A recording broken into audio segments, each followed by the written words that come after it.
ചില ആളുകൾ വിചാരിച്ചു വെച്ചിട്ടുള്ളത് ബുദ്ധി എന്ന് പറഞ്ഞാൽ ഒറ്റ സംഭവമാണ്, അതെല്ലാവർക്കും ഒരുപോലെ ഒരു നിയമസംഹിത പോലെ ഒരു പുസ്തകം പോലെ ഒരു സംഭവമാണ്. എന്ത് വിഷയം ഉണ്ടെങ്കിലും അതിൻ്റെ അടിസ്ഥാനത്തിൽ വിധി കൽപ്പിക്കുക, തീർപ്പ് കൽപ്പിക്കുക. പക്ഷെ അങ്ങനെയല്ലല്ലോ. അസ്സലാമു അലൈക്കും വറഹ്മത്തുള്ളാഹി, അൽഹംദുലില്ലാഹ്, വസ്സലാത്തു വസ്സലാമു അലൻ നബി വമൻ വാലാഹ്. എന്ന് പറഞ്ഞ ശ്രോതാക്കളെ, ബുദ്ധിക്ക് പരിമിതികളുണ്ട് എന്ന് നമ്മൾ പറയുമ്പോൾ എന്താണ് അതിൻ്റെ കാരണങ്ങൾ? അത് കാരണങ്ങൾ ആണെന്നിരിക്കെ തന്നെ അത് പരിമിതികളുണ്ട് എന്നതിൻ്റെ തെളിവുകൾ കൂടിയാണ് നമ്മൾ പറയുന്നത്. ഒന്നാമത്തെ ബുദ്ധിക്ക് പരിമിതി ഉണ്ട് എന്ന് പറയാനുള്ള കാരണം അത് ഒരു സൃഷ്ടിയാണ് എന്നതാണ്. സൃഷ്ടികൾക്കെല്ലാം പരിമിതികളുണ്ട്, പരിധികളുണ്ട്.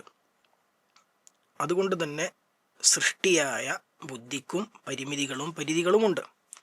നിങ്ങൾ നോക്കൂ, ശാസ്ത്രലോകം എത്ര തന്നെ വികസിച്ചു പുരോഗമിച്ചു എന്ന് പറഞ്ഞാലും നമ്മുടെ കണ്ണിൻ്റെ മുമ്പിലൂടെ പാറി നടക്കുന്ന നമ്മളേറെ നിസ്സാരമായി കാണുന്ന ഒരു ഈച്ച, ആ ഈച്ചയെക്കുറിച്ച് പോലുമുള്ള എല്ലാ വിവരങ്ങളും കണ്ടെത്തിയെന്ന് പറയാൻ ശാസ്ത്രത്തിന് സാധ്യമല്ല. വളരെ ഇനിയും ഒരുപാട് വിവരങ്ങൾ, കാര്യങ്ങൾ ഈച്ചയുടെ ശരീരത്തിൽ, ഈച്ചയുടെ വിഷയത്തിൽ പോലും ഗവേഷണം ചെയ്യാനും പഠിക്കാനും ബാക്കിയുണ്ട്, അവശേഷിക്കുന്നുണ്ട് എന്ന് ശാസ്ത്രലോകം ഇന്ന് പറയുന്നുണ്ടെങ്കിൽ അത്രമേൽ നിസ്സാരമാണ് മനുഷ്യരുടെ ബുദ്ധി എന്ന് നമുക്ക് മനസ്സിലാക്കാൻ അത് മതിയല്ലോ. രണ്ടാമത് ബുദ്ധിക്ക് പരിമിതിയുണ്ട് എന്ന് പറയാനുള്ള കാരണം പഞ്ചേന്ദ്രിയങ്ങൾക്ക് അടിസ്ഥാനത്തിൽ മാത്രമേ ബുദ്ധിക്ക് വിധി പറയാൻ, കാര്യങ്ങൾ മനസ്സിലാക്കാൻ സാധിക്കുകയുള്ളൂ എന്നുള്ളതാണ്. നമ്മുടെ ബുദ്ധിയിൽ നമ്മൾ സ്റ്റോർ ചെയ്തിട്ടുള്ള വിവരങ്ങൾ, അറിവുകൾ, നമ്മുടെ മുൻ പരിചയങ്ങൾ, ഇതിൻ്റെയൊക്കെ അടിസ്ഥാനത്തിൽ മാത്രമേ നമുക്ക് ഒരു കാര്യത്തെക്കുറിച്ച് മനസ്സിലാക്കാനും ചിന്തിക്കാനും പഠിക്കാനും ഒക്കെ സാധ്യമാവുകയുള്ളൂ. നമ്മുടെ അറിവിനും നമ്മുടെ പരിചയത്തിനും അപ്പുറത്തുള്ള കാര്യങ്ങളെക്കുറിച്ച് മനസ്സിലാക്കാനും ചിന്തിക്കാനും നമ്മുടെ ബുദ്ധിക്ക് സാധ്യമല്ല. ഒരു 200 വർഷം മുമ്പുള്ള ജനങ്ങളോട് ഒരാൾ പറയുകയാണ്, ഏതാനും മിനിറ്റുകൾ കൊണ്ട് ഒരു AC റൂമിലിരുന്ന് ആകാശത്തിലൂടെ പറന്നുകൊണ്ട് ഏതാനും മിനിറ്റുകൾ കൊണ്ട് കോഴിക്കോട് നിന്നും ബാംഗ്ലൂർ എത്താൻ സാധിക്കും എന്ന് 200 വർഷം മുമ്പുള്ള ഒരാളോട് പറഞ്ഞാൽ ഉറപ്പായിട്ടൊന്ന് പറഞ്ഞവനെ അന്നുള്ള ആളുകൾ ഭ്രാന്തനാക്കും. എന്നാൽ ഇന്ന് അതിന് പറ്റിയ വിമാനങ്ങൾ നമുക്ക് ലഭ്യമാണ്.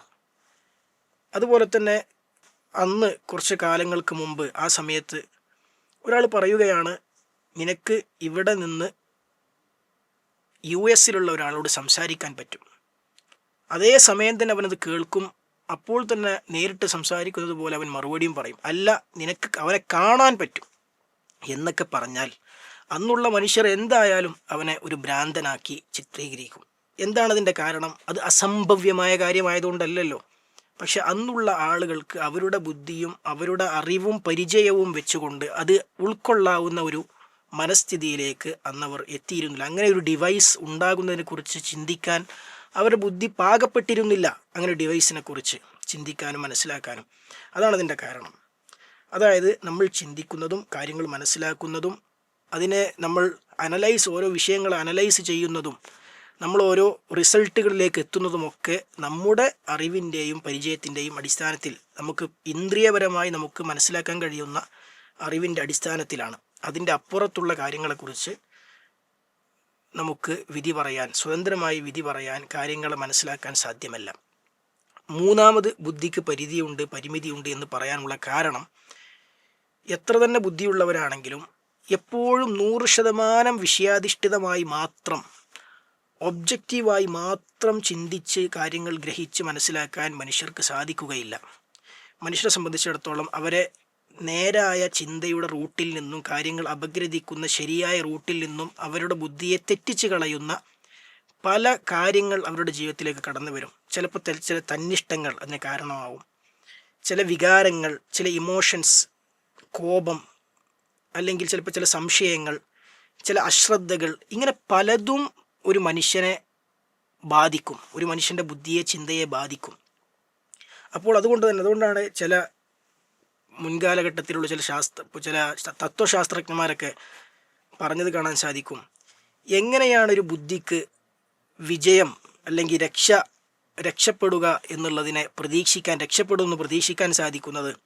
ആ ബുദ്ധിയെ അവൻ്റെ ദേഹേച്ഛയും അവൻ്റെ തന്നിഷ്ടങ്ങളും അതിനെ അതിനെ വലയം ചെയ്തിരിക്കുന്നല്ലോ, പിന്നെ എങ്ങനെ അവൻ്റെ ബുദ്ധി രക്ഷപ്പെടാൻ അവൻ്റെ ബുദ്ധിക്ക് സാധിക്കും എന്ന് ചില തത്വശാസ്ത്രജ്ഞന്മാർ പറഞ്ഞത് നമുക്ക് കാണാൻ സാധിക്കും. നാലാമതായി, ബുദ്ധി എന്നുള്ളത് ഒരിക്കലും എല്ലാവർക്കും ഒരുപോലെയുള്ള ഒരു വസ്തുവല്ല ബുദ്ധി. അതൊരു അബദ്ധധാരണയാണ്.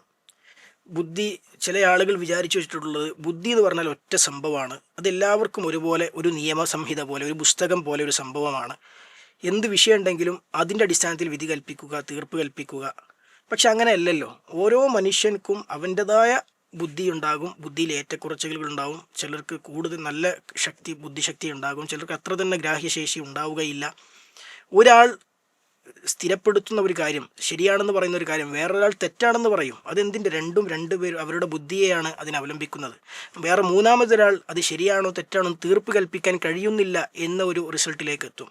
അല്ലെ, ഒരു രോഗി ഒരു ഡോക്ടറെ കാണിക്കുമ്പോൾ ആ ഡോക്ടർ ആ രോഗിയുടെ ലക്ഷണങ്ങൾ നോക്കിക്കൊണ്ട് ഇത് ഇന്ന രോഗമാണെന്ന് അദ്ദേഹം ഒരു അനുമാനത്തിലെത്തി അതിനനുസരിച്ച് മരുന്നും ചികിത്സയും അദ്ദേഹം നൽകും. പക്ഷേ ആ ചികിത്സ കൊണ്ട് ആ രോഗത്തിന് സുഖം പ്രാപിക്കാതാകുമ്പോൾ ഈ രോഗി മറ്റൊരു ഡോക്ടറെ അടുത്ത് പോകും.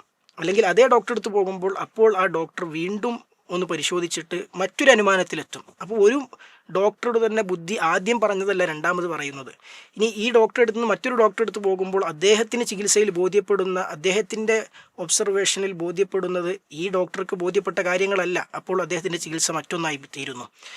ഇവരൊക്കെ ഉപയോഗിച്ചത് അവരുടെ ബുദ്ധിയാണ്. പക്ഷെ അവരുടെ ബുദ്ധികൾ വിഭിന്നമാണ് എന്നതുകൊണ്ട്, അതിൽ ഏറ്റക്കുറച്ചിലുകൾ ഉണ്ട് എന്നതുകൊണ്ട്, ആ എന്തിലൂടെ പരിവർത്തിപ്പിക്കപ്പെട്ടു, എങ്ങനെ അത് വളർന്നു, എന്തൊക്കെ പരിചയങ്ങളും അറിവുകളും അവർക്ക് മുമ്പ് ഉണ്ടായി എന്നതിൻ്റെയൊക്കെ അടിസ്ഥാനത്തിൽ ആ ബുദ്ധി വ്യത്യസ്തമായി മാറുന്നു.